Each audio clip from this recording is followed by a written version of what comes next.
eu fiquei pensando, assim, em dizer algumas coisas que me chamaram a atenção dentro desses dias todos que a gente teve junto, né, debatendo democracia. E, obviamente, depois de eu falar, nós vamos ter cada uma, a Marilena, a Bárbara, a Eurema, cada uma pontuando algumas das coisas que estiveram no espaço que elas coordenaram, né, com cada um dos nossos visitantes. Então, elas vão fazer os assinalamentos. Agora, eu gostaria de sublinhar que eu acho que, por vezes, nesse tempo todo que a gente passou junto aí, a gente até teve dificuldade de reconhecer onde é que estava a tal da democracia, né? No entanto, como diz o Achilles Mbembe, né, nós conhecemos, parece, o lado solar, né, e o lado noturno nas coisas que nos apresentaram. E o que faz com que questões que eu acho que são muito importantes continuem nos convocando a pensar sobre elas. É muito mais complexo, talvez, do que a gente supõe quando começa a falar sobre democracia. Primeiro porque experimentar ela já é uma coisa mais difícil e falar muito mais raro, talvez. A gente fala muito pouco sobre democracia, experimenta muito pouco processos democráticos. E eu acho que aí está a riqueza de momentos como esse. A gente vivendo tempos de violência e aprende com a psicanálise os efeitos que a violência faz na gente, né? Nós passamos a discutir sobre democracia, na verdade, falando sobre uma série de violências que nos atinge. E o efeito que tem de falar sobre isso é que a gente se angustia,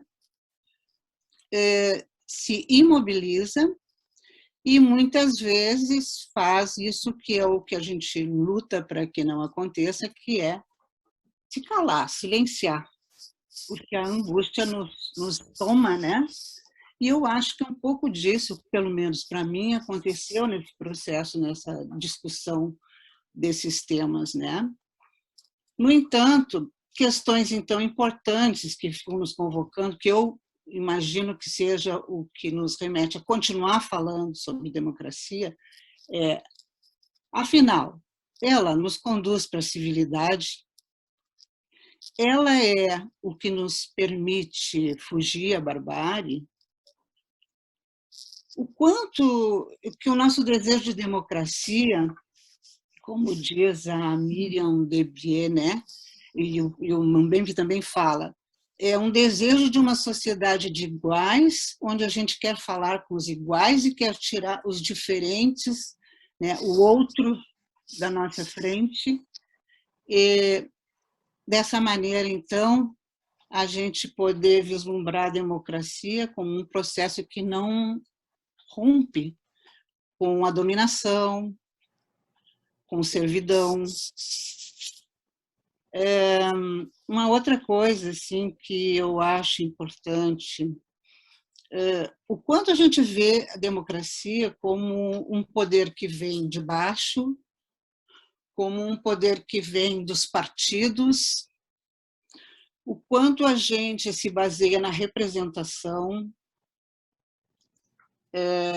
e o quanto consideramos na gestão daquilo que a gente chama de democrático, aquilo que a gente também aprende sobre o ser humano, que é dar lugar aos conflitos, às contradições, o quanto a gente faz a gestão disso, né? Eu também fiquei me perguntando e ao mesmo tempo visualizando que a democracia sempre atrelada a um processo, assim, como se ela fosse algo ilusório ou, de certa forma, falso, porque ela nos coloca, ela não rompe com o que a gente chama de sistema predatório, do sistema capitalista, né? E, no entanto, o que a gente viu aqui, de tantas experiências colocadas, foi o quanto se pode fazer muito com pouco, um pouco de democracia, né?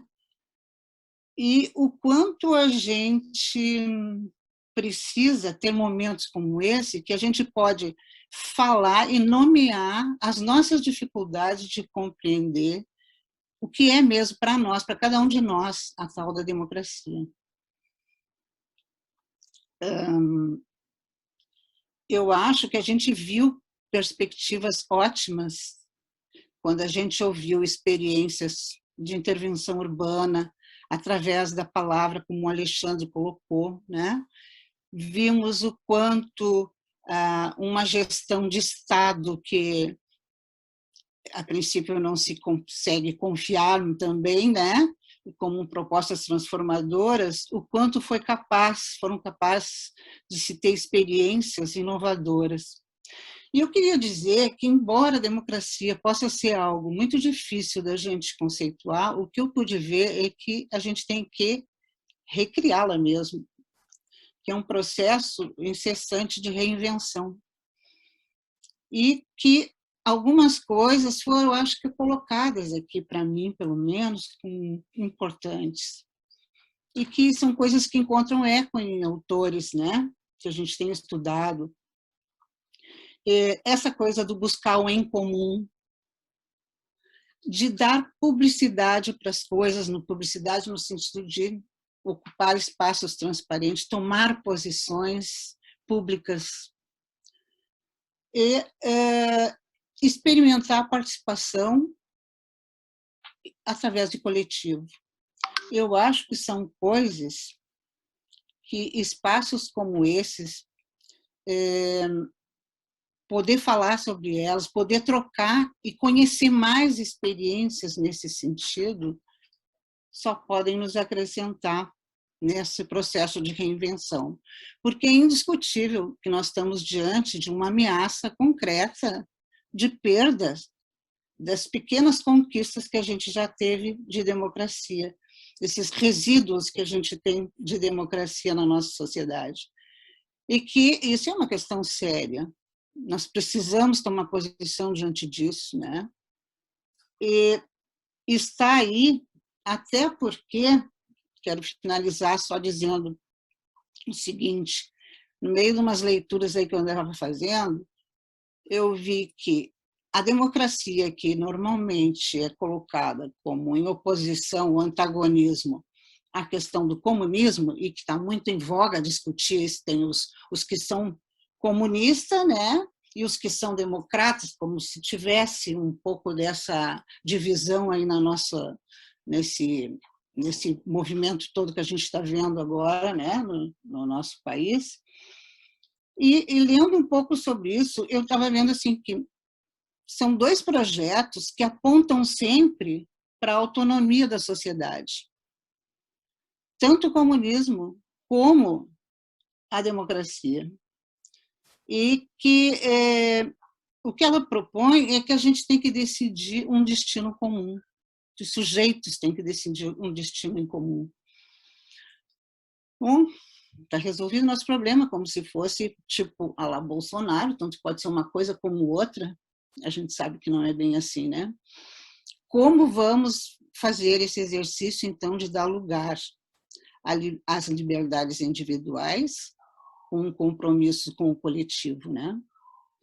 E eu só queria chamar, assim, a atenção, então, para concluir, que tem uma fala que atribuem ao Bauman, eu não li sobre pessoas, eu não li sobre ele, mas vi pessoas citando uma coisa que eu acho muito interessante, que é a diferença entre um turista, né, e um viajante. E ele fala, então, o que me chama a atenção, quando as pessoas que mencionaram ele, é que a gente não pode assistir, ficar assistindo como um espetáculo, né? Que é muito diferente estar numa posição ou noutra. E aí essa é uma das coisas que eu acho que a gente tem que fazer, nesse apelo que a Eurema fez, assim, mas afinal o que vamos fazer com tudo isso, né? Que é, no mínimo, a gente se colocar como protagonista nesse processo, porque, como disse o Luiz Eduardo Soares, não é um destino a democracia, ela é uma construção social. E isso quer dizer que nós temos que tomar posição. Eu quero encerrar por aí, né, na medida que eu penso que tem muito mais para a gente conversar e convidar que todas as pessoas possam falar sobre o que tem a dizer a esse respeito nesse momento, com todos os limites e dificuldades que a gente tem de falar sobre isso. Obrigado pelo espaço.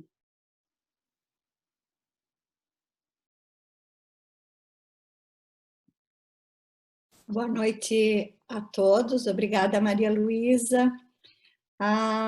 Bom, eu, a Bárbara e a Eurema combinamos, né, que cada uma traria alguns pontos, né, do convidado que ficou sob sua coordenação, tá? Então, a mim coube a trazer um pouco o que foi a fala do Dario de Negreiros. O Dario trouxe como temática, né, Brasil, democracia ou barbárie. Ele foi nos convocando a construir uma narrativa de como, a partir de um processo de redemocratização, nós desembocamos no bolsonarismo. Ele fez um detalhamento preciso, né, e colocou no palco cenas que revelam a formação de um Estado paralelo, integrado por polícias, milícias, igrejas e descontentes com o Estado, que reúnem a massa e o mito em movimentos totalitários. Apontou isso, a mim especialmente me chamou muito a atenção.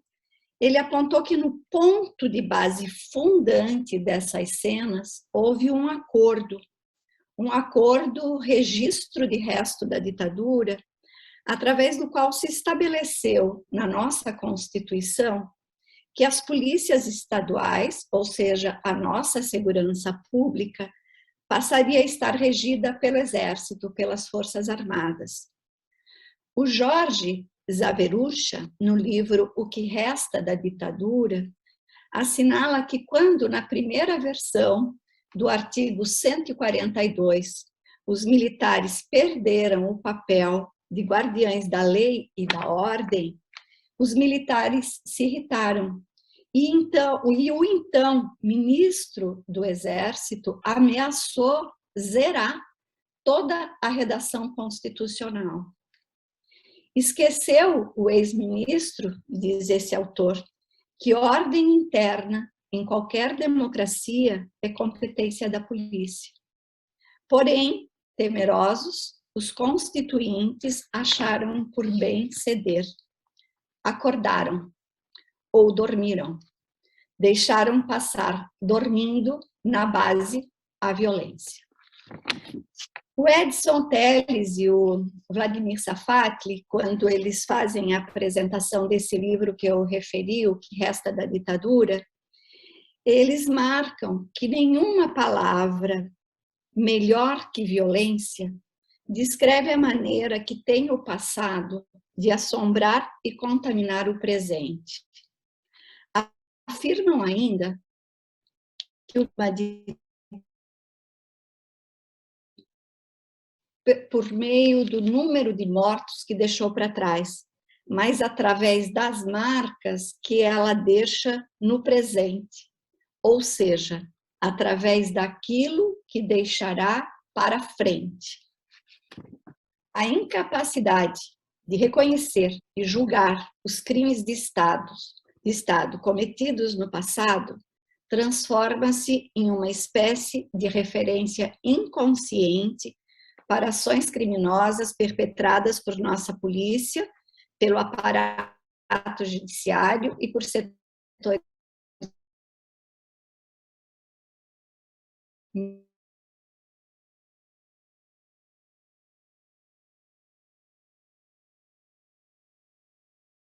sombra. Dario questionou: por que só agora nos espantamos com o número de mortes? porque só agora passamos a falar e considerar a tanatopolítica com seus efeitos na mortandade. Chamou a nossa atenção para aquilo do que não se fala. São mais de 60 mil mortes anuais por homicídios que atingem a população pobre e negra. Assim, podemos concluir. O ponto de acordo constitucional anunciou a tragédia. A exposição de Dario nos conecta com o que Achille Mbembe, como disse, também lembrou a Maria Luísa, descreve como a face noturna da democracia. Parte noturna da democracia que manteve nos fundamentos a autorização para matar e exterminar. A verdade é que estamos todos dentro dos restos da ditadura. Silenciamento e persistência da punição como garantia de ordem. A violência como pedagogia, como estatuto da pedagogia, nos diz Breno Paes Manso. Destaco como expressão máxima da barbárie consentida o que se passa nas prisões. Silenciamento e consentimento. Destacando que o silenciamento e o consentimento não geram conflito nem reflexão, pergunto se uma proposta que vá na contramão desta destrutividade passaria por estabelecermos o conflito. O conflito poderia levar ao reconhecimento de que nós mesmos podemos estar mantendo obediência ao acordo e vir a desobedecer. A desobediência a partir de nós, em direção ao outro, revelando o subterrâneo fundante que mantém a violência. O totalitarismo impede o pensamento e, neste sentido, promover a fala e o pensamento é uma desobediência revolucionária. Frederic Gros fala da desobediência na perspectiva da ética do político, onde podemos gerar o coletivo, dialogar dentro do coletivo e com o coletivo é retirar a fronteira dura entre nós e eles, colocando um nós articulado à palavra. Dar palavra ao silêncio que reina entre nós e eles. Dar a palavra como possibilidade ética, construindo uma palavra coletiva a favor da solidariedade e responsabilidade por um projeto comum. Será que é ter muita esperança? Deixo por aqui.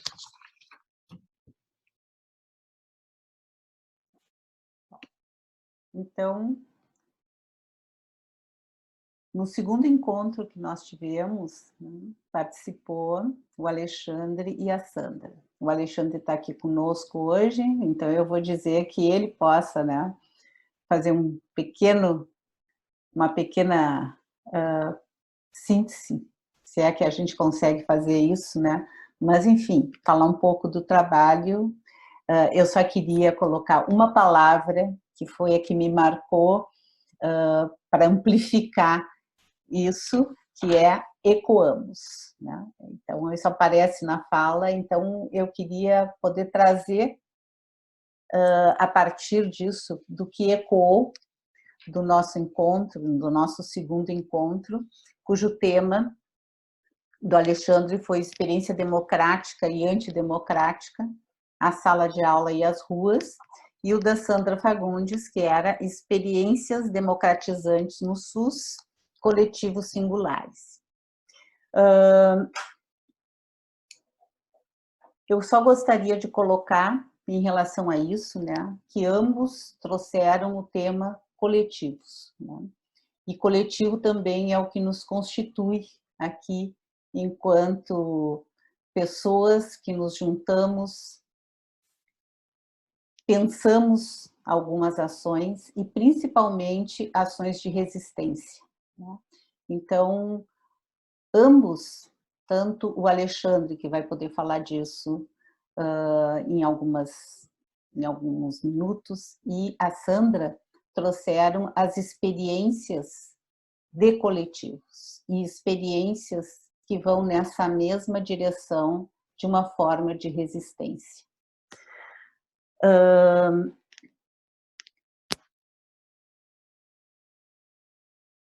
Quando a gente abriu o debate, né, foi lembrada Hannah Arendt, e a Hannah Arendt, então, traz essa forma, né, de formas de resistência em países livres, e que muitas vezes a forma de resistência em países livres é a não participação. Então, ao mesmo tempo que num coletivo pode se definir linhas de participação que geram resistência, ou seja, que geram possibilidades de mudança, tem também as formas de não participação, que são aquelas que se opõem a uma forma ditatorial de imposição. Então, eu queria marcar essas duas posições, ressaltando que a nossa é essencialmente de resistência, que trabalha, né, entre nós semelhantes, com uma perspectiva de ação. Quando a Sandra falou, ela trouxe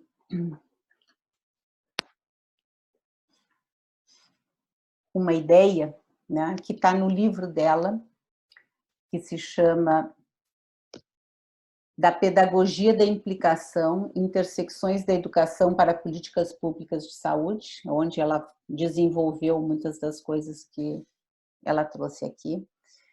E eu só vou sintetizar uma questão que ela chamou de questão de fronteira, que diz assim: Águas da Pedagogia da Implicação, que é o nome do livro. O fio da navalha passou a expressar a vida e os nossos valores enunciados, ou seja, essa ideia de fronteira. O trabalho ilícito ou outra organização laboral. O Estado, sociedade corrupta ou uma organização social ética. O extermínio de alguns ou a vida de todos. Duas posições de resistência. Então, nessa perspectiva é que também podemos pensar, né, como que entre nós, a partir de tudo que ouvimos aqui, podemos trilhar, né, essa ideia de fronteira, de ultrapassar uma fronteira no sentido de poder resistir, ou seja, de confrontar com aquilo que é da ordem do fascismo, do extermínio e da corrupção. Então, gostaria que o Alexandre também pudesse ecoar a sua fala. Obrigado, Bárbara, demais colegas, boa noite a todas e todos. Fui pego um pouco de surpresa, não sabia que eu ia, de fato, fazer o resumo agora. Eu vou tentar falar bem rapidinho. Eu gostei que a Bárbara escolheu essa palavra, ecoamos, né? No título tem uma outra palavra que eu acho importante também, que é experiência. Democrática e antidemocrática também são importantes, mas a palavra experiência acho que talvez seja bastante relevante. Então, a minha apresentação, ela teve áreas assim poéticos, no sentido de ser expressiva e procurar no trabalho com a palavra evocar sentidos, ecoar sentidos que não são previamente assim conhecidos ou sabidos que nós sabemos, né? Então, a partir disso, eu tive, de certa forma, assim, a intenção de convocar todas e todos os colegas que estavam conosco a refletir sobre as suas próprias experiências democráticas e antidemocráticas. A própria Sandra trouxe depois uma citação da Conceição Evaristo, que era transformar a dor em arte, né? A escrevivência que fala a Conceição Evaristo. De certa forma, eu procurei fazer isso também, com aquela convocação poética. Depois, conversando com a Maíra, ela me fez um dos maiores elogios da minha vida, dizendo que parecia um rap. Como eu sou um escutador de rap diário, para mim foi maravilhoso ter escutado isso, porque o rap ele tem essa força de ataque, mas também de convocação. Ele convoca as pessoas, o Mano Brown sempre fala, né, do lado de cá, né, da ponte. Quer dizer, então, convoca esses nossas para um certo atravessamento, né? Então, e direciona isso, é uma convocação e um contra-ataque também. Então, nessa forma, essa exposição, e eu apresentei 2 momentos assim da minha experiência, que é um momento de sala de aula, que é uma ode, tendo acontecido ali uma ode à violência, à tortura, ao sofrimento do outro, e nesse mesmo momento essa violência ser interrompida, né, por uma mulher negra e policial. O segundo momento é um momento de trabalho de colagem, sim,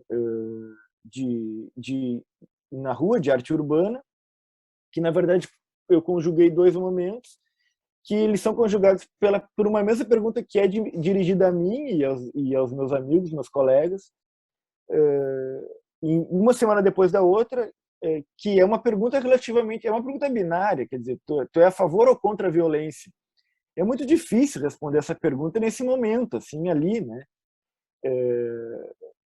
E mesmo pensando depois, eu procurei trazer isso no texto, quer dizer, tem momentos que eu sou a favor, sim, da violência, tem momentos que eu sou contra, né? Isso depende, quer dizer, tem algo a ser articulado nisso, né? Então, eu respondi da mesma forma as 2 perguntas para as pessoas que me interpelaram. E eu sinto que, de certa forma, essas interpelações procuravam me colocar na proximidade com essas pessoas que me interpelou. Eu digo mas nos interpelou, no caso, os amigos que estavam ali juntos, né? Quer dizer, procuravam também me convocar para alguma coisa, ou nos convocar para alguma coisa. Há uma certa inteligibilidade da violência que aquelas pessoas possuem, ou possuíam. Então, eu procurei trazer também para a expressão esses 2 eventos, mas eu juntei também um pouco, né, nessa exposição algumas posições teóricas, que o texto do Rancière, né, que é também sobre democracia, o que afinal de contas faz a democracia ser democracia. Ele se pergunta lá no livro chamado Desentendimento, que é justamente esse desentendimento que leva essa convocação de um grupo de pessoas que toma parte na parte do sem parte. Quer dizer, por que é a parte do sem parte que ele explica? Porque a parte da oligarquia reinante era a parte da riqueza. A parte da aristocracia também era determinada, era a parte daqueles que eram valorizados por alguma coisa, por algum mérito. Normalmente também a riqueza. Então ele diz, bom, a aristocracia e a oligarquia, eles têm a parte da riqueza. Só que os pobres, eles não tomam nenhuma parte. Mas então como é que eles se desidentificam dos escravos, que são de fato aqueles que não têm parte? Então eles são convocados a assumir um lugar que é o lugar de compartilhar, digamos, a liberdade. Mas é uma liberdade que de fato não tem poder. Então eles têm uma parte daqueles que não tomam parte. Então eles ficam presos nesse jogo da oligarquia e da aristocracia. Ele até traz um exemplo lá, nós debatemos isso no Cartel da Memória, que a Maíra coordena. A Malu estava lá, a Bárbara, a Eurema, talvez outros colegas aqui estivessem lá também, eu não me recordo agora, que é um exemplo muito significativo. Em algum momento da história da Grécia, alguns escravos eles se revoltam contra os seus senhores, porque os senhores estão lutando uma guerra lá em outra cidade-estado há mais de sei lá, 10 anos. E os escravos que ficaram aqui, nessa cidade, eles já cresceram, eles já tiveram filhos. E eles já não entendem por que eles são escravos, afinal de contas, se os seus senhores já nem estão mais aqui. Quando os senhores voltam, eles enfrentam esses senhores, né? Só que no momento de enfrentar os senhores eles ficam assim, esses senhores eles percebem que alguma coisa mudou, né? E esse enfrentamento ali causa um transtorno nessa comunidade, nessa cidade. Até que tem um lá que tem uma ideia, vamos botar entre aspas, né, genial. O que ele faz? Ele usa uma imagem, ao mesmo tempo é uma palavra. Ele diz assim: ora, vamos levantar os nossos chicotes. Porque se na luta eles vão nos vencer, se no enfrentamento a gente vai perder, se na palavra eles já estão adquirindo alguma coisa que pode se tornar palavra, se a gente levantar os chicotes, eles vão entender que o lugar deles é sob o nosso chicote. Então, no momento em que eles erguem seus chicotes, os mestres, os senhores, os escravos entendem, aspas, que eles então são escravos e eles se entregam de volta docilmente, servilmente, enquanto escravos. Né? É uma anedota, mas não é uma mera anedota. Isso talvez esteja lá na história do Hesíodo, enfim, não me lembro agora de cabeça quem contou essa história, né? Mas a que ponto nós também, aparentemente vivendo nessa democracia, que a gente acredita que tem a palavra, a gente acredita que a gente está fora das amarras, que a gente está fora do controle de uma oligarquia, ou de uma aristocracia, ou desses senhores, até que ponto não basta levantar o chicote para a gente voltar a cumprir a nossa função de escravo. Então, eu trouxe um pouco de Rancière ali para refletir sobre isso e, de certa forma, para contrapor um pouco de Frantz Fanon, que é, então, esse grande pensador da América Central, né, que negro, então decolonial, né, que evoca a necessidade da violência. Ele traz a importância, então, dessa luta, né, dessa revolução, dessa dessa guerra contra todas as artimanhas. Só que não são artimanhas só, né, como ele bem diz, de poder fático, mas também de linguagem. Então, no Peles Brancas, Máscaras Negras e nos Condenados da Terra, ele convoca o uso também da linguagem. Então, tentei jogar com esses elementos, de fato, sem ter uma saída pronta, mas esperando que essa saída pudesse ser construída também em grupo, em debate, né? Pudesse ser questionada, pudesse ser criada. Eu acho que a criatividade que eu procurei expressar no texto convoca também a nossa criatividade de saída do nosso momento de servidão voluntária que a gente se encontra. Resumidamente, acho que até me estendi muito, mas resumidamente. Obrigada, Alexandre. Eurema.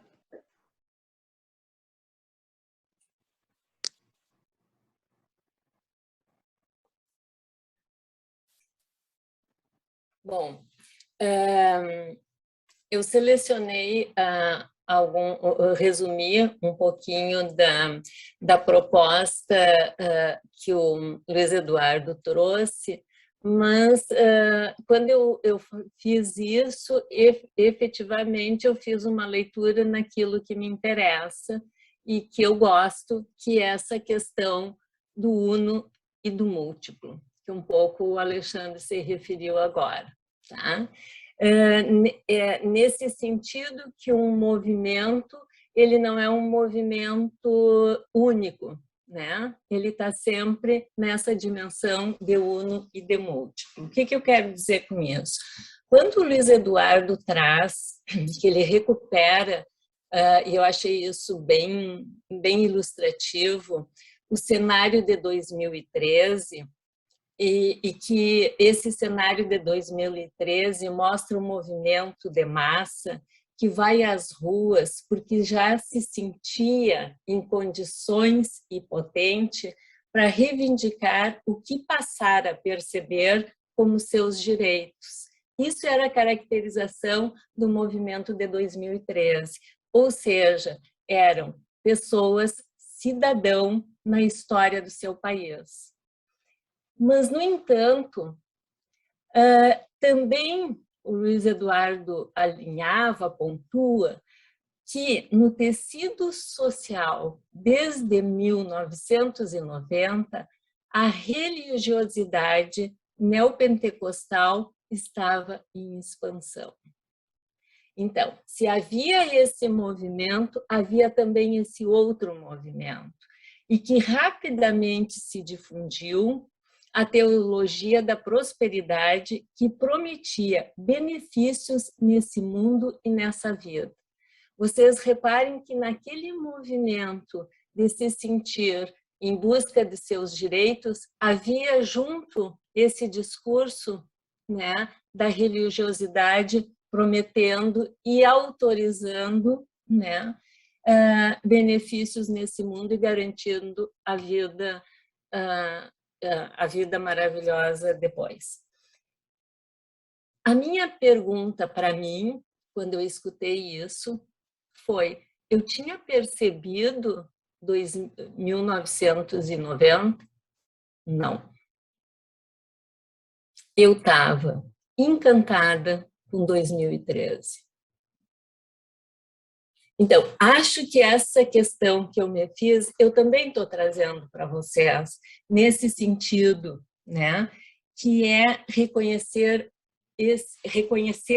cada um de nós, nesse uno e nesse múltiplo. Porque as coisas estão acontecendo, né, mas não é só naquela direção que nos encanta.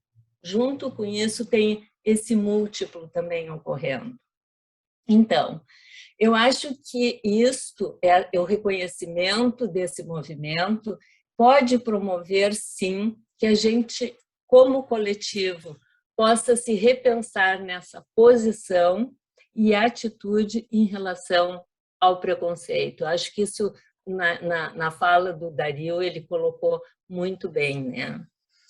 Por que eu estou dizendo isso e por que eu acho que isso é importante, tá? Porque se a gente faz esse deslocamento de reconhecer-se no preconceito e não que o preconceito é o do outro, a gente pode, sim, e acho que isso é uma questão importante, alterar, recompor essa dinâmica do submetimento que tem no nós e eles. Porque o que tem entre o nós e eles é uma posição de submetimento. Eu acho que pensar sobre isso pode dar uma possibilidade, pensar coletivamente sobre isso, quem sabe pode nos dar uma recomposição de ação. E também queria dividir com vocês duas leituras recentes que eu fiz e que eu recomendaria. Me desacomodaram meu pensamento e eu acho que vale a pena. Uma é Castas, as origens do nosso mal-estar, da Isabel Wilkerson, e Subhumanos, o capitalismo e a metamorfose da escravidão, do Tiago Muniz Cavalcante. Acho que são duas leituras, se vocês tivessem interesse, eu acho que são bem boas para tudo isso que foi conversado entre nós nesses encontros. Eu vou ficar por aqui, volto daqui um pouco com mais algumas observações, porque a gente também quer escutar vocês.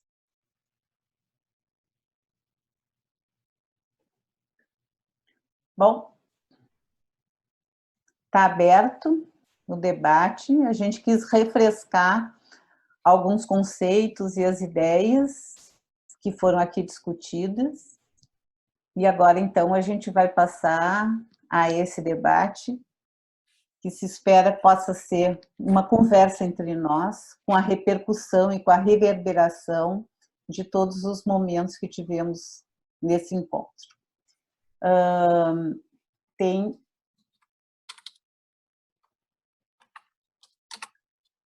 a Simone, tu levantasse a mão, acho que foste a primeira, então a palavra está contigo. Então, já a pessoa que levantou a mão logo. Desculpa que deixei o microfone aberto quando estava falando a Malu, estava muito assim ligada no que tu estava falando, Maria Luísa, e assim muito interessante essa temática em relação à resistência à revolta. O que eu queria trazer é um pouco do que eu fiquei pensando. Eu assisti os 3 encontros.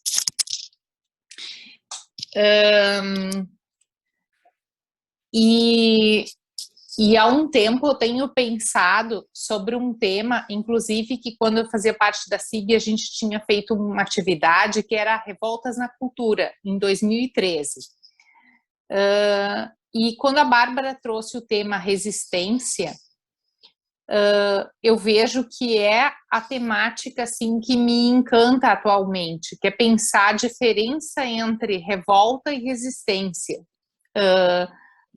Porque resistência, quando a gente utiliza esse termo na política, é no sentido quase de revolta num movimento do que a resistência está contra alguma coisa, né?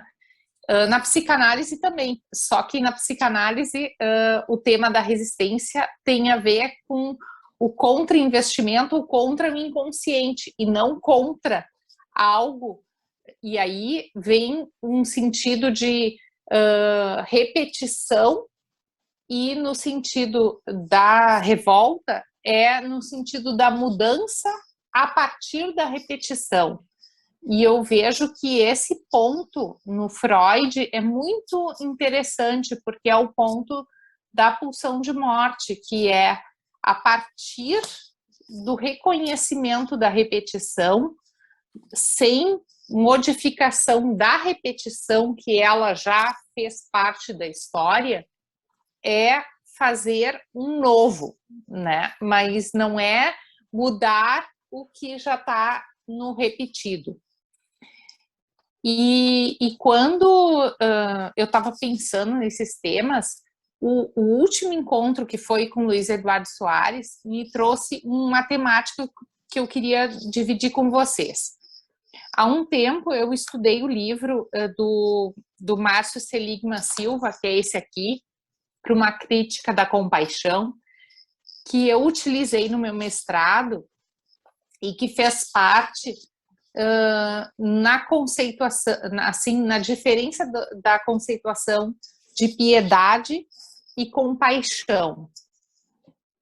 E o Luiz Eduardo trouxe uma temática que me inquieta e que eu queria propor para a gente conversar nesse tema, que é o tema da Hannah Arendt, quando a Hannah Arendt traz que a piedade tem a ver com a crueldade e que a compaixão pode ser um invólucro da piedade, com uma ideia meio de uso travestida de boas intenções.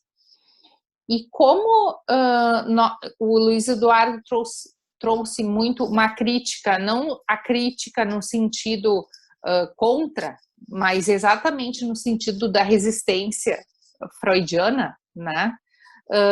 Que é pensar o que repete, o que ocorre, né? Nessa repetição.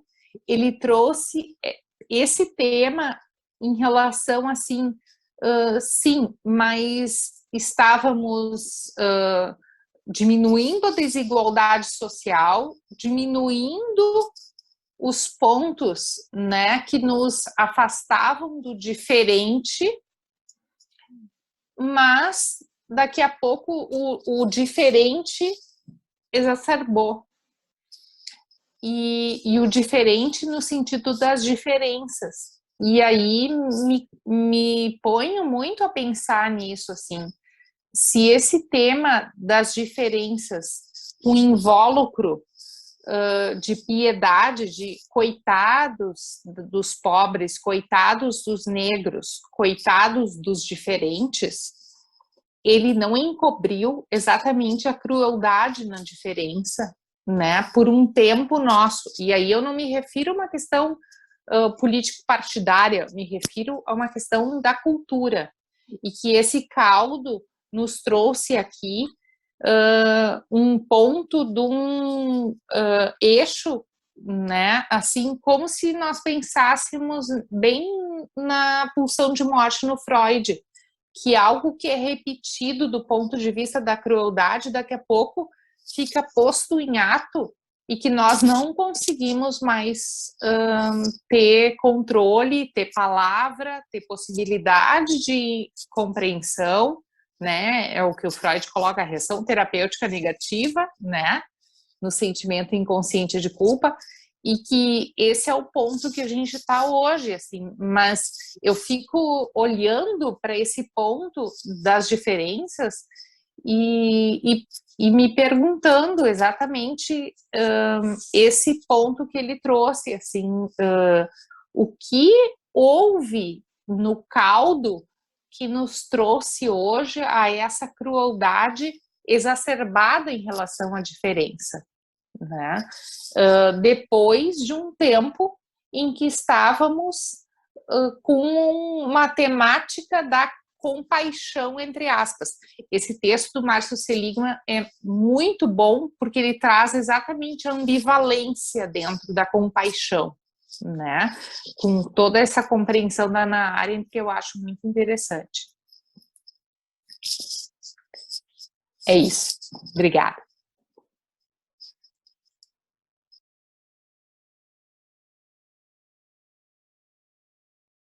A gente tem que poder conversar um pouco, passar as pessoas que fizeram essa primeira rodada. Tu está de acordo, Simone? E aí, quem sabe a gente faz circular a palavra como um todo mundo está de acordo? Então, eu vou passar a palavra para o Matheus Nascimento, que está com a mão aqui de pé, para que ele possa fazer a colocação dele, e depois a gente abre, então, para as provocações, que é das falas de todos. Boa noite. Ao longo das palestras, né, eu, como historiador, pude perceber o quanto é narrativa a questão da democracia, né? Porque nós sempre concebemos a democracia aqui no nosso país como algo incontestável, né? Mas quando a gente para analisar ela dentro de uma perspectiva mais séria, a gente vê que, na verdade, é uma grande narrativa, e isso é assustador. Essa é a minha fala, é algo mais curto, mas é para perceber o quanto é assustador essa questão narrativa da democracia, esse poder narrativo.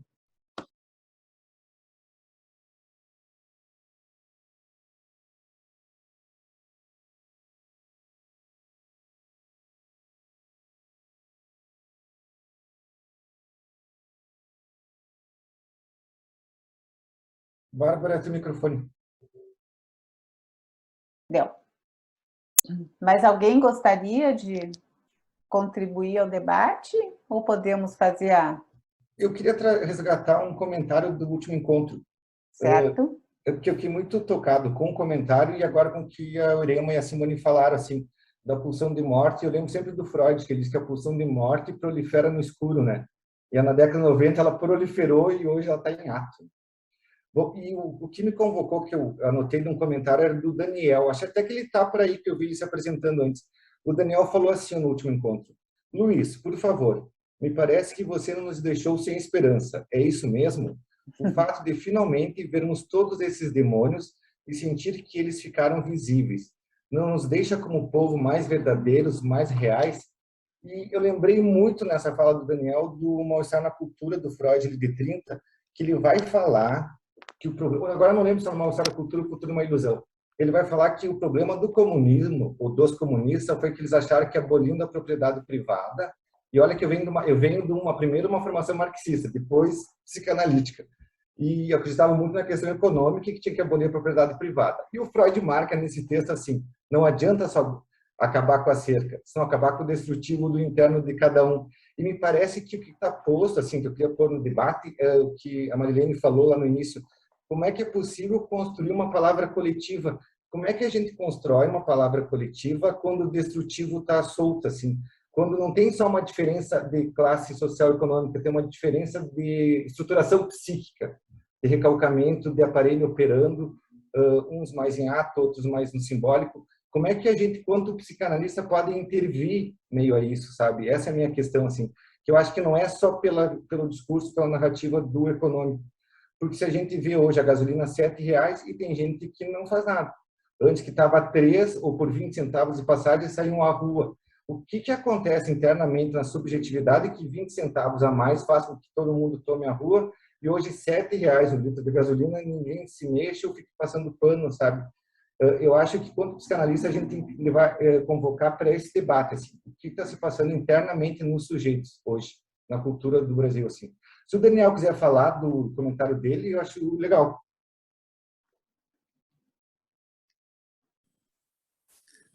Olá, Pedro. Olá, organizadores. Eu sou o Daniel. Estou falando aqui desde Florianópolis. Tenho escutado vocês e estou muito grato pelo evento. Lamento que já acabou, mas, enfim, acho que ajudou muitos, né? Eu tenho... Não acabou, Daniel. Estamos começando. Estamos começando, né? Mas o encontro, né? Os encontros são tão importantes na vida da gente. Às vezes a gente fica muito pouco tempo, né? Em alguns encontros. Mas eu queria dizer a vocês que a palavra resistência, para mim, eu trabalhei ela há muitos anos na minha vida, fui um resistente da ditadura, até quando deu para resistir. E hoje eu sinto que ela já não resolve mais o meu desconforto, né? A respeito do que a gente está vivendo. Então, eu estou procurando, Pedro e meninas, trabalhar mais uma dialógica de palavras. Por exemplo, a resistência, se ela não dá conta para nós compreendermos toda aquela sutileza que nós estamos perdendo, deixando escapar, talvez a palavra resiliência possa nos ajudar a compreender por que essa sutileza está sendo perdida. Como é que centavos, num determinado momento na gasolina, provocam uma ação e tantos reais numa outra realidade não provocam nada? Então, o diagnóstico que os palestrantes deram para mim foi valiosíssimo, porque eu vivi muito esse tempo, né?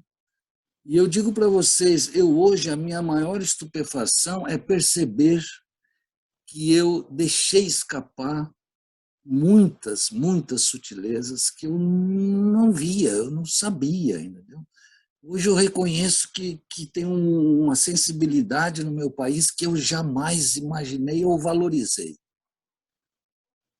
Então, tu vê, eu vivo aqui em Florianópolis, Santa Catarina, e hoje eu reconheço que aquela sutileza de que havia pensamentos fascistas e nazistas de forma consolidada em algumas culturas do nosso estado, nunca era mais um elemento de caracterização do que era Santa Catarina, né? Mas não, hoje ela está aí, visível. Então, eu quero dizer que isso não voltará mais para os quintos dos infernos de onde ele saiu. Então, é isso que eu estou trabalhando nas minhas redes. Nós agora temos uma novidade no país. O discurso da violência ele está consolidado na sua visibilidade. Para citar uma autora que vocês falaram bastante, a Hannah Arendt tem uma expressão muito linda, que a política é aquilo que a gente pode e deve e exige jogar luz. Então, o público é quando você joga luz. O privado fica no privado. O fascismo, o racismo, o machismo eram coisas privadas até o Bolsonaro. Agora, elas se tornaram públicas. No diálogo, na economia, na religião, no militar. Ou seja, todas essas dimensões hoje falam e praticam, né? Praticam abertamente essas palavras. Então, acho que eu acho que tá bom. Eu estou achando que isso aí tem uma bondade, vamos dizer assim, né? Nós não somos aquele povo romântico que eu tinha essa visão. Então, eu queria dar essa ideia para vocês de que quando o sutil nos escapa, é porque o problema não está lá no sutil. O problema está na minha sensibilidade que não percebeu, tá certo? Então, tem uma relação dialógica. Aí é claro, eu não sou freudiano, nem psicanalista, sou um simples engenheiro. Eu uso muito Morin para trabalhar as dialógicas que são enativas, ou seja, são ligadas, não tem como desligar, né? Então, a capacidade de você reconhecer o sutil depende da tua sensibilização para vê-lo, porque o sutil, via de regra, é invisível. É não denominado, é não matematizável. Pensa lá no equilíbrio dos prótons e dos nêutrons, lá na realidade atômica. Aquilo é uma coisa que tu não enxerga. Entende? Até hoje mas a gente matematizou, tá certo? Dali veio a bomba atômica, então é uma matemática que funciona. A gente perdeu a sutilidade, a sutileza da matéria atômica. Então, porque a gente conceituou, matematizou, todas essas coisas que a gente faz com aquilo que a gente não enxerga, mas nós temos, temos uma educação que consegue traduzi-la, né? Eu acho que hoje a gente está perdendo, Pedro, essa capacidade de se nos sensibilizar. E aí começa a ver essas sutilezas estranhíssimas, né? E que, é claro, nos envergonham, né? Essa semana passada, o Brasil passou por mais uma caixa de vergonha nacional. Então, nós temos um problema, mais um dos grandes problemas que nós temos há séculos, o saneamento que nunca foi resolvido, certo? O racismo nosso que veio com os primeiros nunca foi resolvido. O passivo ambiental nunca foi resolvido. O passivo ambiental que todas as gerações passadas construíram. Aqui em Santa Catarina, a gente passa por um riozinho quando vocês vêm para Floripa, nós vamos para Porto Alegre, que é o rio Mãe Luzia, que é o rio que tem o pH mais baixo do país, é 2. Ou seja, não tem vida mais ali, né? Foi a gente que fez aquele rio ficar assim.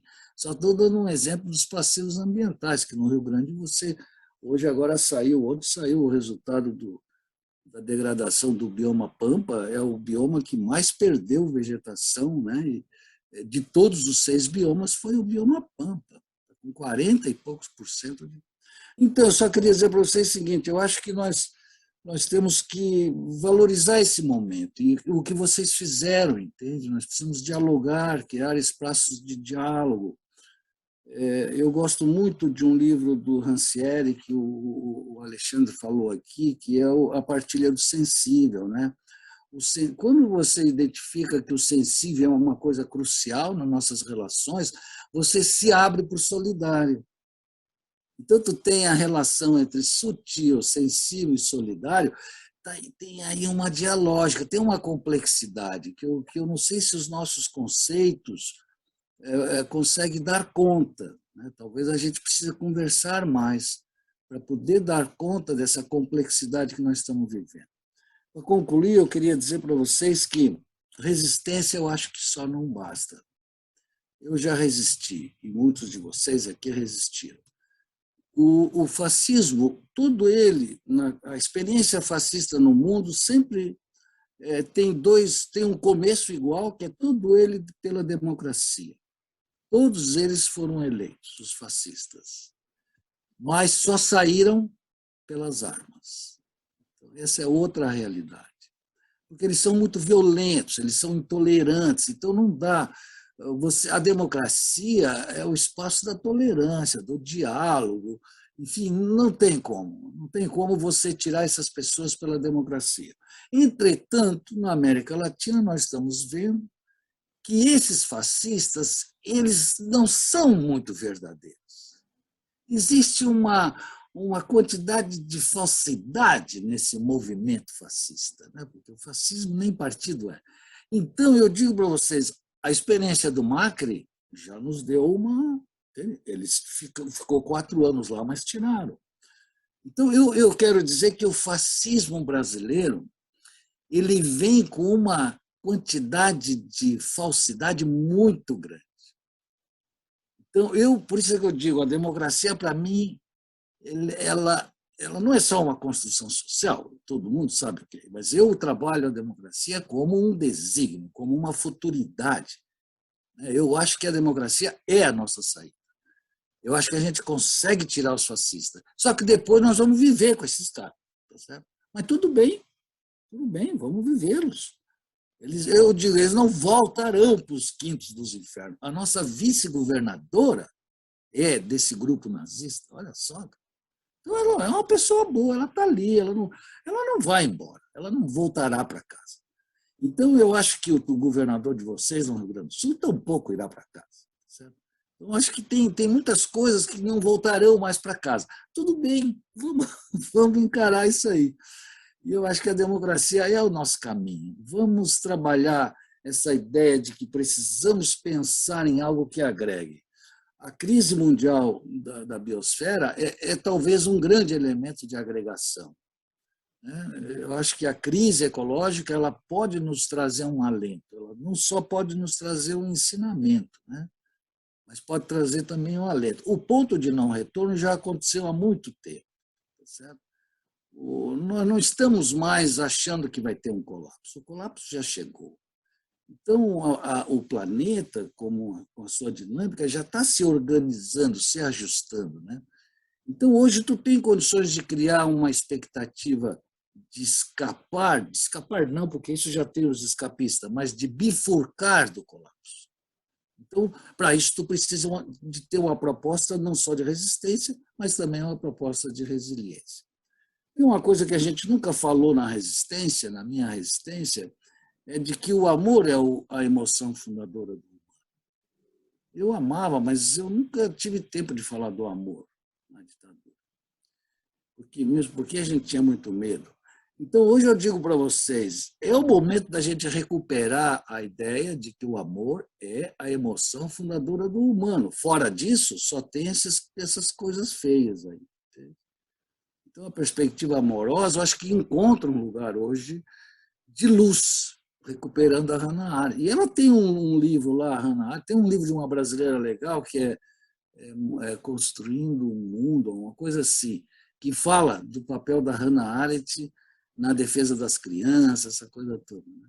Então, eu acho que eu complemento aí, eu concluo, eu acho que essa ideia de que o amor é a emoção fundadora do humano é uma coisa que a gente tem que trazer para o nosso cotidiano para ver como ficam nossas palavras. Né? E a outra é a ideia dos bens comuns. Eu acho que os bens comuns é um sentimento que nos permite a humanização do mundo. Entende? Então, como é que nós vamos fazer isso? Pois, olha, vamos ter esses eventos maravilhosos como o que vocês abriram aqui, entendeu? Conversando, se escutando, se amando. Né? Obrigado. Um abraço. Obrigada para ti. A Simone gostaria de... Não, até se outras pessoas quiserem falar, era só para... Porque quando ele falou, eu pensei assim, é diferenciar o tema exatamente assim, do quanto o nós, né, no sentido do coletivo que vocês trouxeram, se diferencia da maioria no tema da democracia, que é o título, né, da atividade. Então, assim, o que significa maioria no sentido da piedade e da diferença, e o que significa o nós no sentido do outro estar dentro, né, deste nós.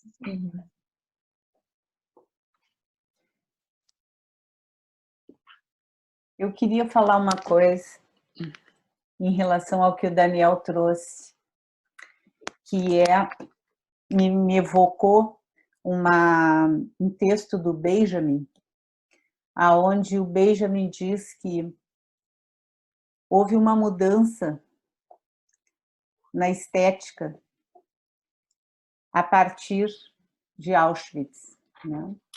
Então, ele diz que essa mudança foi a destruição das humanidades, né? Daquilo que é do humano em cada um de nós, que acho que vai um pouco na direção, né, do que tu está trazendo, de resgatar o que é da ordem do amor, da solidariedade, né, daquilo que podemos construir conjuntamente, né? Uma causa conjunta, uma ideia, né? Que todos possam se aproximar em função de um bem comum, né? E o Benjamin exatamente disse que, a partir de Auschwitz, isso que seria da ordem da humanidade se transformou numa estética da destruição, aonde o prazer está na destruição, né? Que é o que a gente vê hoje em dia. Então, isso que ele aponta como sendo o resultado ou a herança do fascismo, que até hoje vivemos, né? Que é isso, é esse prazer estético na destrutividade, né? E que ele dizia que o retorno à humanidade é o que seria um caminho para tentar se afastar, né, dessa posição fascista de destruição, de um prazer estético pela destruição do outro. Eu acho muito importante a gente poder resgatar isso, né, para se pensar numa causa comum, assim, naquilo que possa nos agregar, e não esse efeito disruptivo que a gente está vivendo, que é exatamente o oposto, que é a manutenção disso, que é a destrutividade, esse prazer da destruição.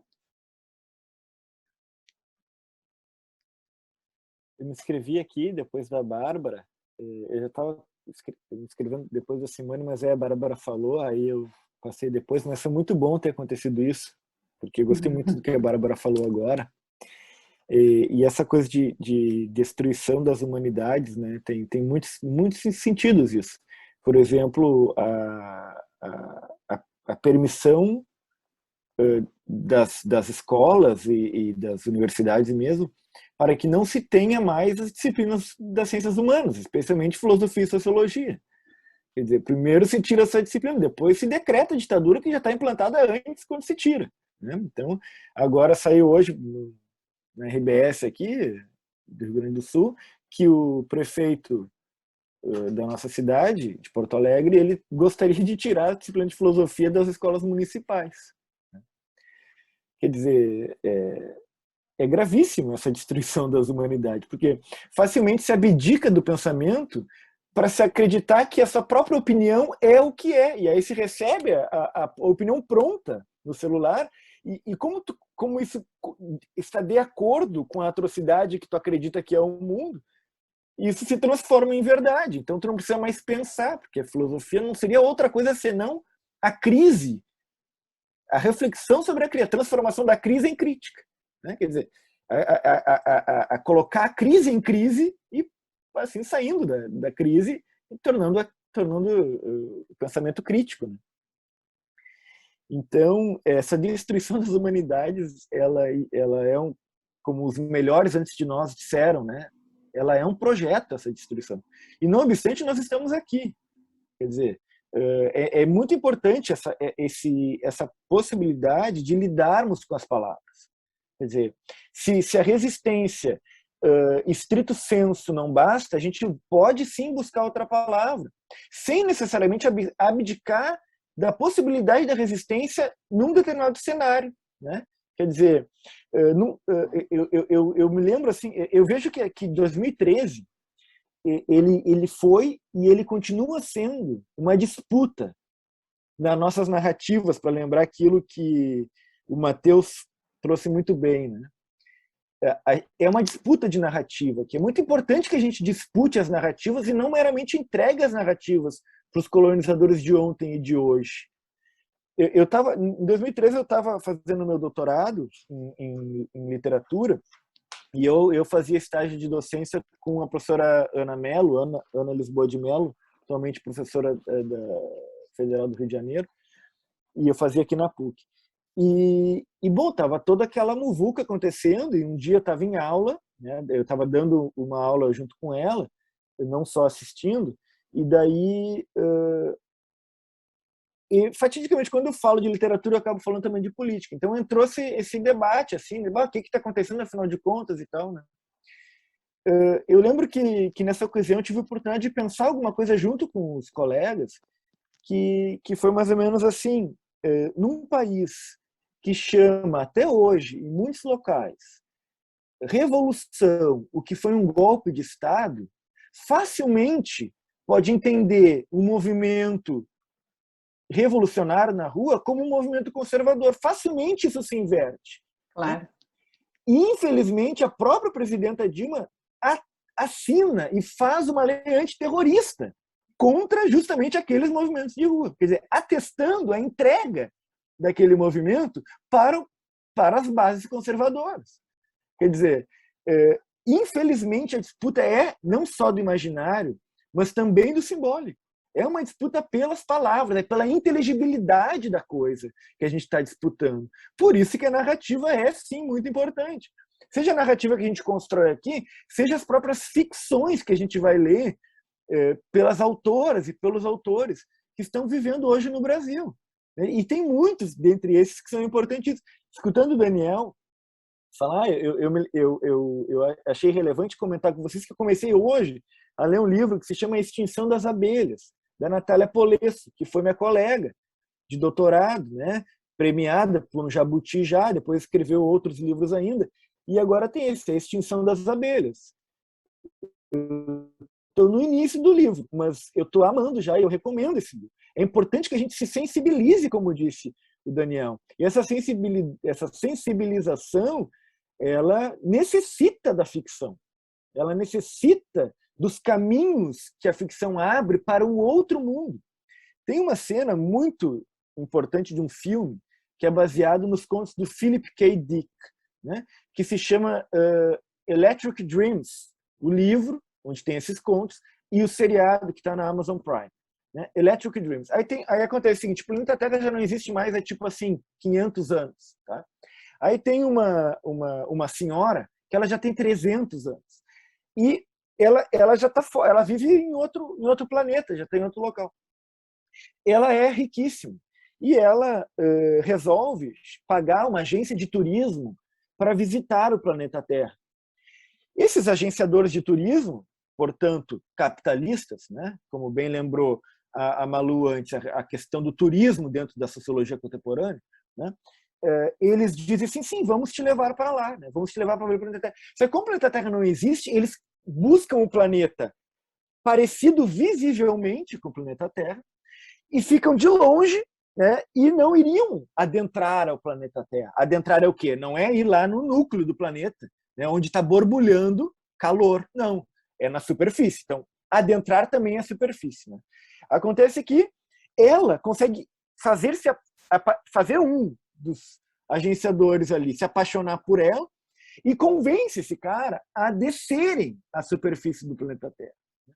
Bom, acontece que não tem mais planeta Terra e essa ficção de planeta Terra que está ali leva, de fato, a um final trágico.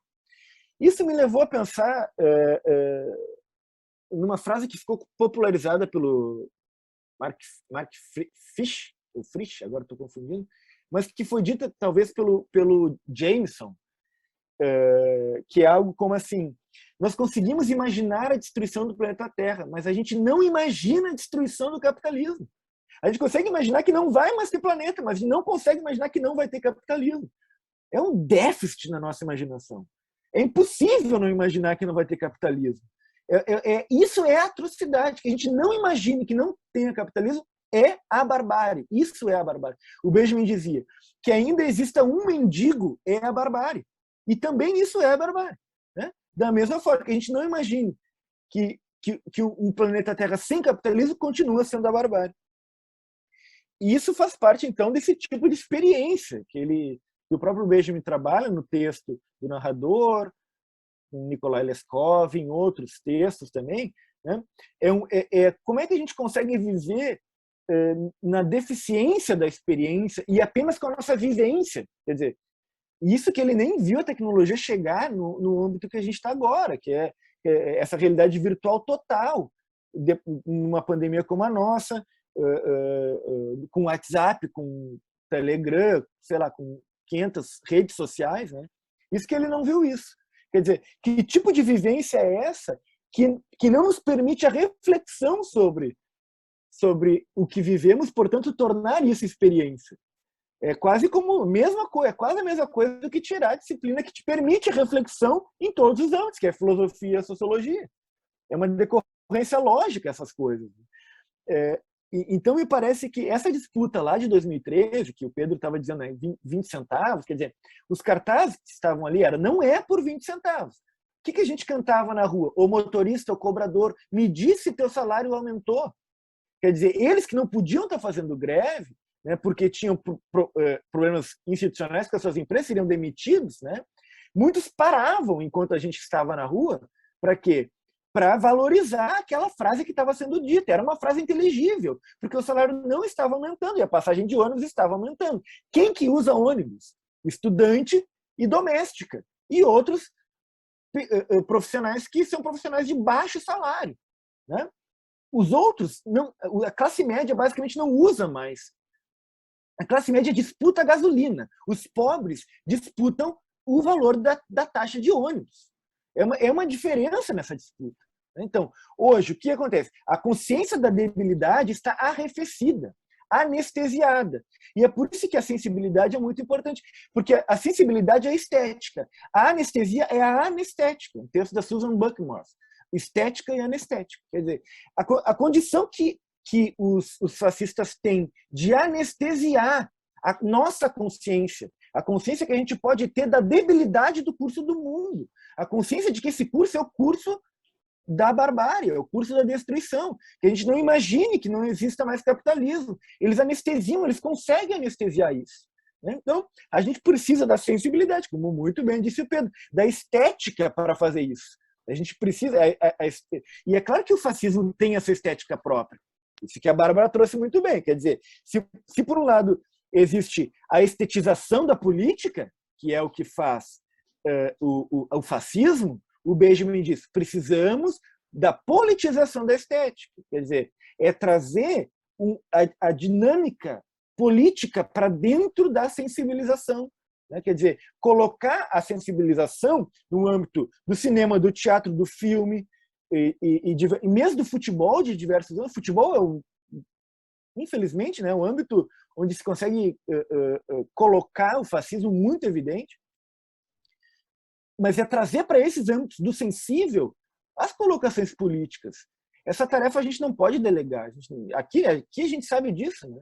Mas é preciso convencer outros também, não meramente convencer, mas expressar de uma certa forma, radicalmente, quer dizer, radical é que aí é a raiz da coisa. Né? A importância, então, de colocar em crise.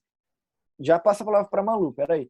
Aí, aqui a gente tem uma outra tensão de linguagem, quer dizer, agregar, desagregar, né? Tem uma outra coisa que a Bárbara falou agora e agora me perdi, né? Mas tem a ver com isso, porque ao mesmo tempo o movimento de massa ele é agregador e a gente precisa desagregar essa falsa unidade que é a identificação com o líder, né? Por outro lado, nós percebemos que as nossas sensibilidades estão desagregadas, então é muito sutil exatamente o trabalho com as palavras, por isso que ele é tão importante, né? E ele é a nossa tarefa, a gente não pode delegar isso. Cada um de nós aqui tem essa tarefa, ela é uma tarefa histórica, não é a tarefa do herói, né? Quer dizer, o herói grego, né? Não é uma tarefa de Ulisses, não é uma tarefa de Édipo, é uma tarefa de uma pessoa singular, porque é assim que é na democracia, diferente de outros âmbitos históricos, né? A tarefa é dada para cada um. Então, é Alexandre, é Maria Luísa, é Marilena, é Daniel, Ingrid, Luísa, né? Maíra, Jackson, essas pessoas que têm a tarefa. E não, a gente não pode mais esperar que isso venha de um líder para ser feita essa revolução. Desculpa a minha efusão de espírito.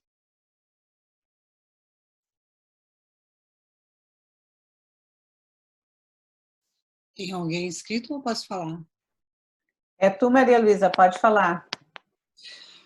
Pois é.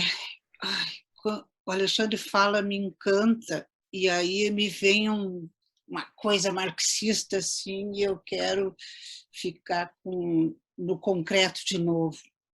E aí eu fico me lembrando, assim, que graças a uma professora minha no tempo da moral e cívica, que mandou fazer um trabalho na cidade para a gente ir em determinada região que verificar como é que as pessoas gastavam o salário mínimo. E eu tive que entrar, levei bem a sério, e fui bater na casa de algumas pessoas e comecei a descobrir cortiços, uma cidade invisível que eu não conhecia. E me dei conta que tinham prostitutas no centro da cidade, naquele tempo que prostituição, então, né, tinha toda uma categoria à parte. E eu comecei a ouvir e ver casas que eu nem tomava como casas. Aí me lembrei, e foi uma salvação para mim, porque eu não conhecia aquele modo de vida. Eu não ouvia, eu não via essas pessoas na minha vida, né? Aí agora, correndo no tempo assim, porque isso já faz bastante tempo, né? Que onde eu descobri a desigualdade, né? Eu lembro da minha filha dentro da faculdade, que um dia, por uma história que eu não vou saber contar, as amigas dela pediram para ela mostrar o centro da cidade de Porto Alegre, que elas nunca tinham ido. E que também não conheciam a Redenção. E aí elas se prepararam para isso, minha filha foi levá-las, né, nesses lugares, e parecia assim, fantasiadas de gente, vamos dizer, comum, não sei. Foram sem carteira para não serem roubadas, com o dinheiro exclusivamente da passagem, né? E andavam assim, segundo a minha filha relata, grudadinhas uma na outra, com medo de serem assaltadas. Numa coisa totalmente inusitada. Aí eu me lembro de pessoas que eu atendi na rede pública, que, em termos de fazer atendimento psicológico, que estudavam para concurso por 5, 6, 7 anos. Não, 7 eu não me lembro, mas 6 anos eu me lembro de uma pessoa, uma moça jovem que deixou de namorar, de ter amigas, viajar para estudar, para passar num concurso do judiciário que ganhava muito bem, porque era o grande plano da família de fazer uma mobilidade social, né? E aí eu fico pensando que tem uma coisa muito importante, eu não posso ser sensível se eu não conhecer o outro, o diferente de mim, né? E que, aliás, o que pode me sensibilizar, não sensibiliza a todos, mas pode me sensibilizar, é isso. Então, obviamente que isso não é tudo. Obviamente que o que o Alexandre faz com as palavras e que o que nós na psicanálise tentamos fazer, né? Promover a palavra, promover o espaço para o sentido, né? É extremamente importante e é o diferencial. Mas nós não podemos esquecer disso. Assim, em lugares que a gente não tem contato com as diferentes formas de vida da população, nós não temos como desenvolver sensibilidade para elas. Então, acho que a gente precisa estar onde a gente ainda não esteve. Não que a gente vá ser freira para fazer vocação, né? Uma vida vocacional agora, mas, enfim, se a gente quiser entender o que se passa, diferente do que está na nossa cabeça e na nossa vida, a gente precisa estar por aí. Posso falar? Pode. Depois eu vou ler as mensagens, mas pode falar antes, Marilena. Eu fiquei convocada com a tua fala, Maria Luísa, e com a do Alexandre, e com a de todos, né? Como disse o Daniel, é um presente a gente poder ter um espaço de diálogo como esse. Mas o que eu queria falar era um pouco a partir dessa ideia do poder estar sensível, mas uma sensibilidade que só nos atravessa na medida que a gente tem uma experiência, né? Porque o Daniel é de Florianópolis, eu também sou daqui, Daniel. Tem mais pessoas daqui, tem a Luísa Silveira, que também é daqui, não sei se mais alguém. Bom, quando eu trabalhei aqui com Clínicas do Testemunho e eu comecei a participar do Comitê de Comissão e Prevenção à Tortura, que era um trabalho desenvolvido pelo Conselho Regional de Psicologia daqui, e por isso que eu falo tanto das prisões, né? Porque a partir desse coletivo de combate e prevenção à tortura, eu também comecei a conhecer a realidade das prisões, né? E essa realidade das prisões também é algo dessa ordem, assim, que nos sensibiliza, né? Que nos põe dentro de uma outra realidade. E já que o Daniel falava da importância do amor como fundante do urbano, né? Dentro desse coletivo me chamava muita atenção. Eu já escrevi sobre isso até num artigo da revista da SIG.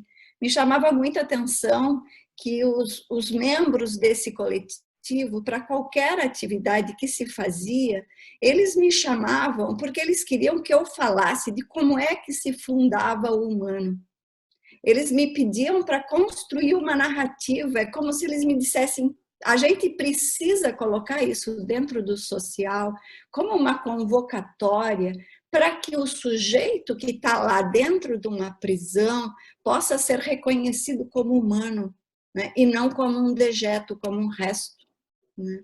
Então, assim, acho que a construção da narrativa, né, que como o Alexandre dizia, assim, é essa narrativa de cada um, não é a narrativa do líder, né? Aquilo que a gente pode falar em vários espaços, a qualquer momento, onde a gente olha para o outro e considera, se coloca no lugar daquele outro, né? E pode falar com aquele outro, e que essa narrativa, ela tem, por isso eu dizia assim, é um comprometimento ético, né, com o outro humano, né? E isso me faz pensar nessa, né, nessa dualidade, né, que nós psicanalistas trabalhamos tanto, que é o pulsional de morte e o pulsional de vida. O pulsional de morte como isso que fica no obscuro também, que corre no silêncio e na escuridão, né? E o pulsional de vida, que é da ordem da ligação, e que isso é da ordem da amorosidade, né? E a narrativa passa por aí. A narrativa sempre passa por uma perspectiva de amorosidade ao outro, né? Então, que bom, né, que a gente possa estar aqui pensando e construindo essas possibilidades.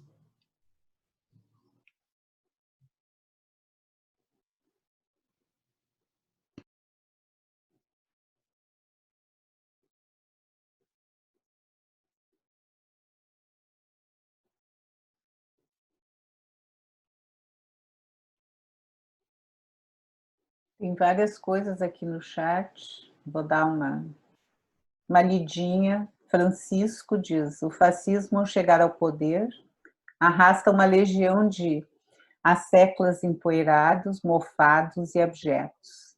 Alguém que os representa no alto da estrutura social dá, de certa forma, um significado, mesmo que mórbido e distorcido, da realidade, mas que este movimento os tira das tumbas da história. Aí o Mateus continua: é uma narrativa realmente, segura nas nossas subjetividades. Veremos no futuro quem são os novos Júlio Bressani, que contarão das nuances daquilo que está sendo narrado.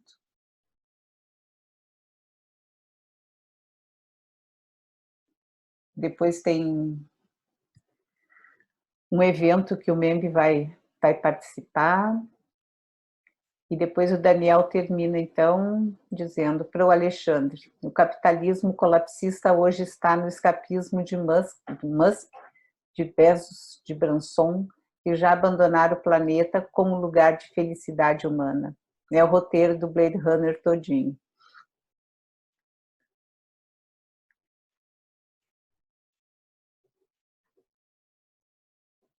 E a Luísa diz, acabou não dando certo ali. Nós fomos para o centro comunitário do Pantanal.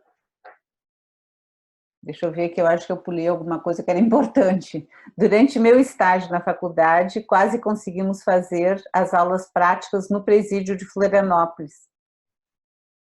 Quando contei em casa, meus pais ficaram apavorados com essa possibilidade, com medo de alguma violência. Acabou não dando certo ali, mas fomos ao centro comunitário do Pantanal, onde atendíamos crianças de 6 a 12 anos. Ali era outra realidade que eu não conhecia, uma experiência incrível também.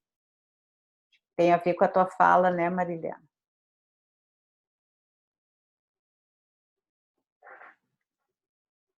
Sim.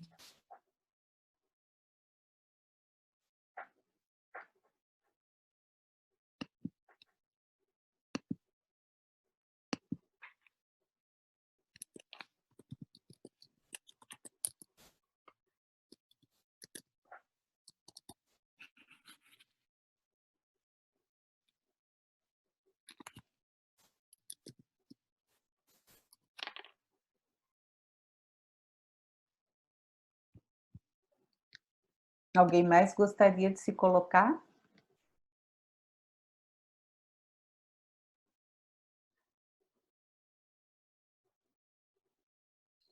Eu acho que a gente podia propor ter mais encontros com experiências de transformação ou com esse objetivo de construção de democracia, né?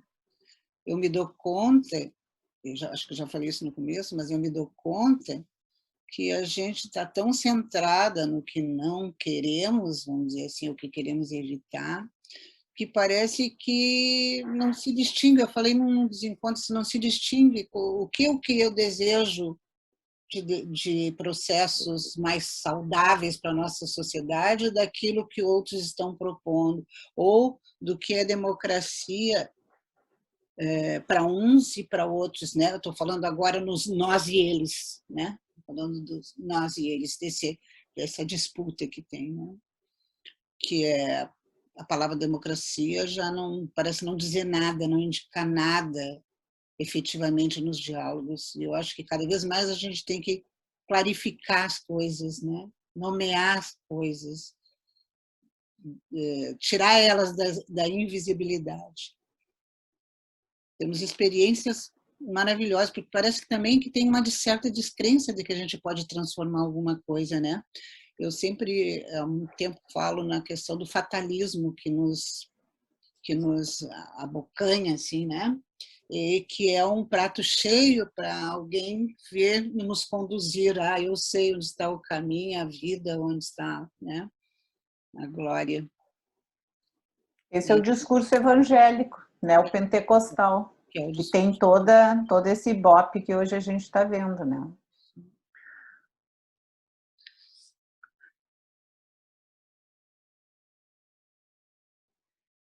Talvez a gente possa ir se encaminhando, né, para o final, um pouco com essa perspectiva que tu traz, né, Maria Luísa, de que também quem quiser poder contribuir com ideias para que a gente possa fazer um novo encontro.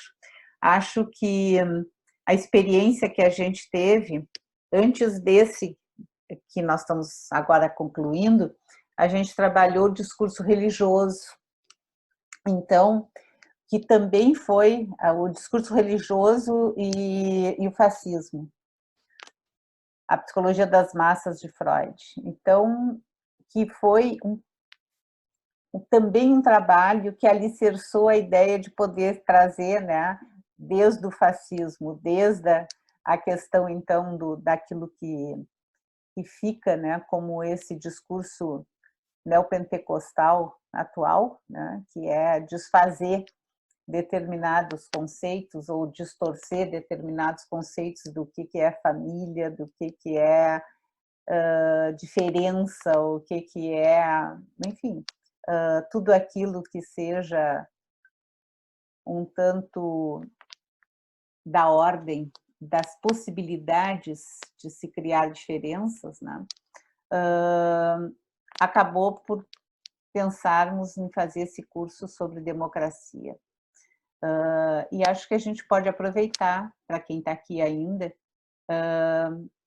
a Maria Luísa já deu o primeiro pontapé, onde ela fala da questão das experiências de transformação, né? Mas, enfim, de que quem gostaria, quem quiser também poder participar com ideias de que a gente possa trabalhar num próximo curso que certamente haverá.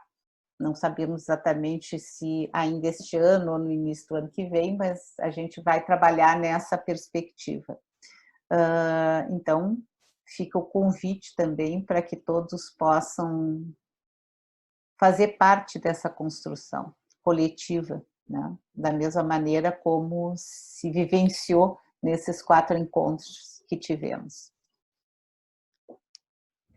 Bárbara, eu fiquei pensando algo que queria compartilhar nesse sentido, a partir de uma palavra também, né? A gente falou de algumas hoje, durante todos os encontros, e fiquei pensando na palavra liberdade, que me parece que foi bastante utilizada nesses últimos tempos de uma forma bem singular, assim, né? Bem como se ela tivesse sido sequestrada, assim, né? Com um propósito. E fiquei pensando nessa palavra, nesse conceito também, com uma possibilidade de pensar além, né, disso que está posto hoje, assim, como liberdade. Lembrei que a gente leu no curso anterior, esse, né, do discurso religioso, Liberdade para Ser Livre, né, da Hannah Arendt, que também voltou hoje, né, essa autora, e enfim, ficou reverberando em mim essa possibilidade, assim, não sei se de estudar mais ou de talvez travar esse embate, assim, por essa palavra que acho que é tão importante, assim, e está tão sequestrada. Muito legal a tua ideia.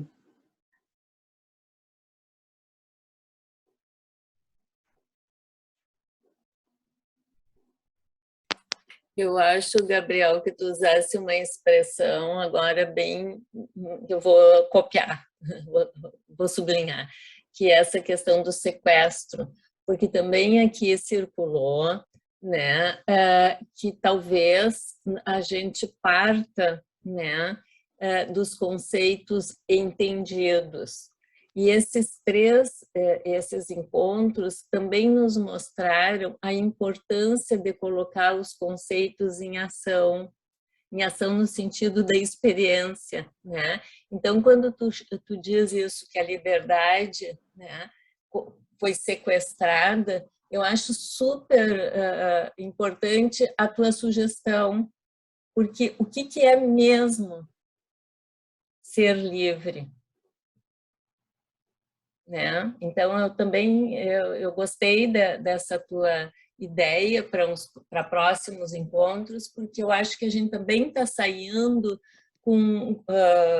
mobilizados por essa questão. A gente sabe os conceitos, mas quando a gente vai colocá-los em ação, como é que fica?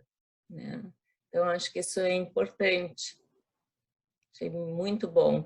E eu acho que eu também queria trazer uma colocação do Daniel, né, que tu trouxe, que assim, ó, as diferenças, né, o reconhecimento das diferenças e a complexidade, que tu usaste o Morin, que me encanta também o conceito de complexidade que ele traz.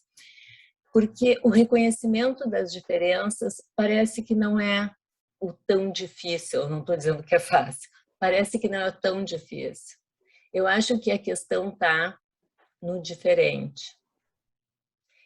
Porque o diferente sempre marca, né, uma referência. Então, é diferente de mim. Não é branco, ou é preto, ou é grisalho, ou é jovem, ou não sei o quê. Então, eu acho que a questão do preconceito está exatamente no diferente e não no reconhecimento da diferença. Eu acho que o reconhecimento da diferença, nós nos movimentamos, mas em relação ao diferente, ele sempre nos impacta. E aí é que a gente vai ter que reconhecer, sim, o preconceito que se tem em relação àquela imagem do diferente. Então, eu achei muito importante isso que tu trouxe. Por quê? Porque nesse momento também está difícil para nós conversarmos com pessoas que não têm a palavra que represente, mas tem o ato. Então fica muito difícil esse encontro, entende? Né? Porque o que a gente tem assistido? Expressões em ato. E não um discurso que represente, por exemplo, um presidente do país. Não tem discurso, tem ato.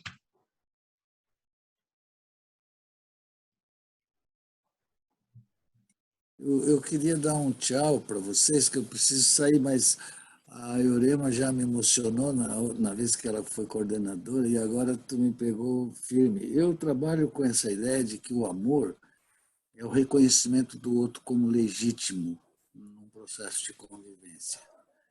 Então, mas tem as suas limitações esse conceito, porque não dá para você reconhecer todos como legítimo, porque é uma subjetividade. Né?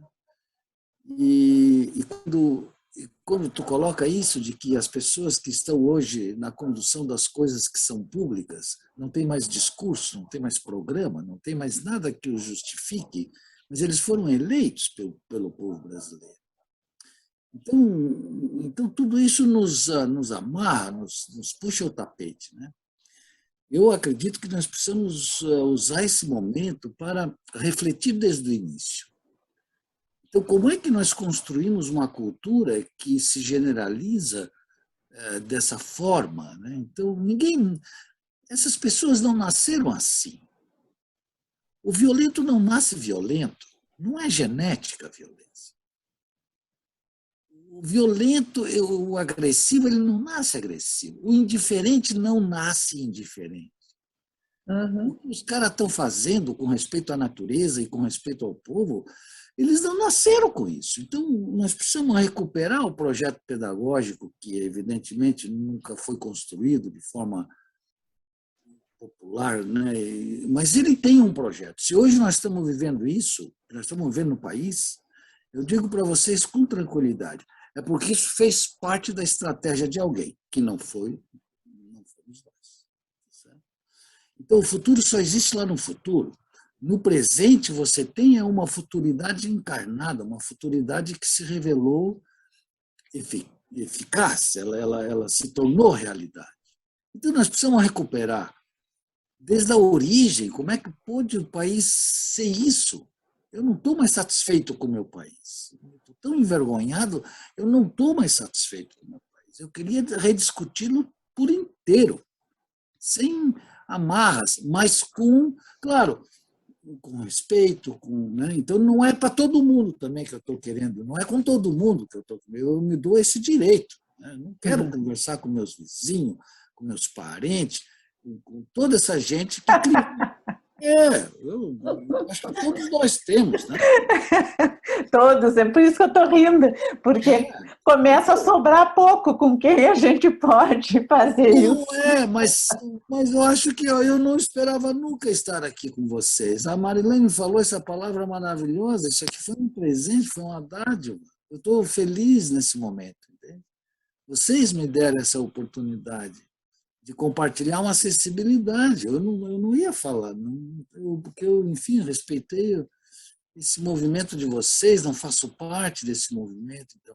Mas estou aqui falando emocionado, porque eu agradeço muito. Eu acho que nós precisamos seguir por essa afinidade.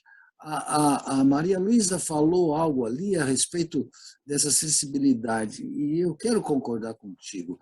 A gente só desenvolve a sensibilidade entre os afins. Então, aqui se mostrou um grupo, no primeiro e no segundo dia tinha mais de 100 pessoas, gente. Isso aqui não... Acho que foi uma das melhores, das coisas mais lindas que aconteceu nesses últimos 2 anos. Então, vocês têm um poder maravilhoso, hein? e bondoso, né? Então, eu quero deixar aqui a minha motivação para que vocês realizem outros eventos rápidos, não é para o ano que vem, nós não temos mais nenhum tempo para pensar tanto. Mas, Daniel, independente do próximo evento, tu pode participar do nosso coletivo. Ele é aberto, ele tem um encontro mensal, onde a gente discute, né, tudo isso que deu pé para que a gente pudesse estar aqui hoje. Mas eu pensei que era mais um grupo, um coletivo de psicanálise, de psicanalista. Não, são várias profissões que estão. Na realidade, esse coletivo ele surge do trabalho que se fez do Clínicas do Testemunho até 2017, e depois, quando do golpe do Temer, então se extinguiu o projeto, e aí um grupo de pessoas se formou, procurou a SIG e acabou sendo acolhido nessa ideia do coletivo, né? Então, o coletivo tem vida própria e ele é aberto a todos aqueles que queiram participar e discutir exatamente a partir do testemunho e ação, que é o nome do coletivo, as perspectivas que temos deste trabalho coletivo e dessa discussão.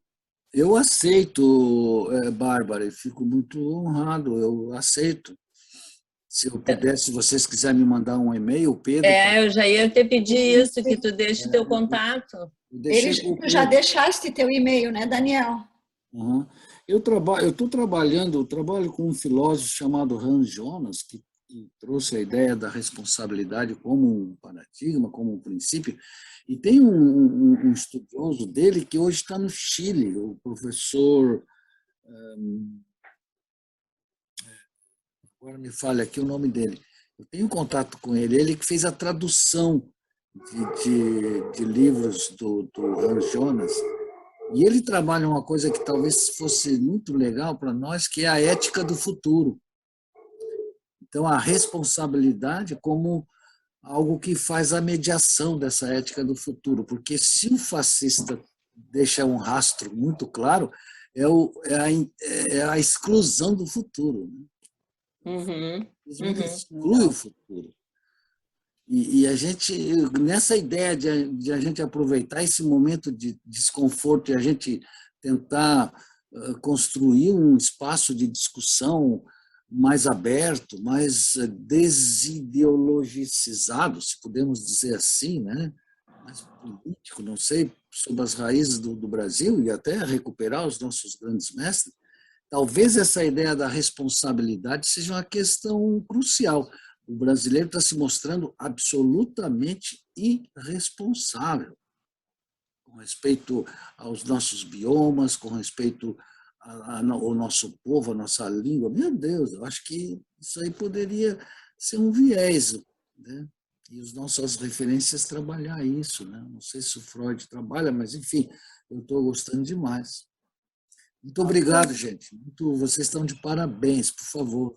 Obrigada pela tua participação, pelas tuas palavras, e então deixa teu contato, já deixaste, e a gente vai fazer, vai fazer um contato contigo. Muito obrigada. Beijo. Tchau, tchau. Beijo para ti. Bom, tem a Érica também, né, Bárbara? Ali, que já mandei uma mensagem para ela. Ela já deixou, Bárbara. Já deixou. Tá, beleza. Bom, eu acho que a gente podia encerrar. O Ezequiel também. Todo mundo que quiser participar, que está mandando pelo chat, bota os endereços que a gente faz o contato. O chat fica gravado, então vocês podem botar. O chat fica gravado. E a gente vai ter acesso. Isso. O Matheus também perguntou, mas não botou e-mail. A gente tem como recuperar os e-mails também pela inscrição. Bueno, vamos nos encaminhar então para o encerramento, agradecendo a todos e todas que estiveram, que fizeram acontecer, que transmitiram suas ideias, suas inquietações, que assim como nós, né, pensamos esse evento exatamente como uma forma da gente poder encaminhar algumas discussões e as inquietudes que nos convocam, né, nesse trabalho, que possamos continuar a partir de tudo que foi discutido, das sugestões, das ideias, enfim, de ampliar esse coletivo, de poder pensar, de poder, de certa maneira, tentar colocar essa teoria numa prática, no nosso dia a dia, nas ações que podemos promover. Então, fica o convite para todos que se dispuserem a poder participar, e temos muito prazer em poder ampliar o nosso coletivo, poder fazer essa discussão, e agradecer a participação de todos. Alguém mais gostaria de se despedir em nome do coletivo? Eu gostaria também de agradecer a presença de todas, de todos, e resgatar um pouco isso que o Gabriel trouxe, né, e que me parece que não por acaso, assim, que ficou como uma marca, né, desse nosso curso, que é a liberdade de pensar, né, a liberdade de pensar, de falar, de colocar palavras, né, e de criar outras possibilidades, né, para essa condição tão difícil que nós estamos vivendo. Então, obrigada a todos, foi um momento muito rico, né, de ampliação, eu acho, do que nos une, né, no comum. Muito obrigada. Eu também quero agradecer, me despedir de todos, realmente foi uma satisfação e a gente, eu particularmente, não saio igual como 3 semanas atrás. Pensando, com certeza, eu não estou pensando da mesma maneira. Muito obrigada a todos e a gente se encontra em breve.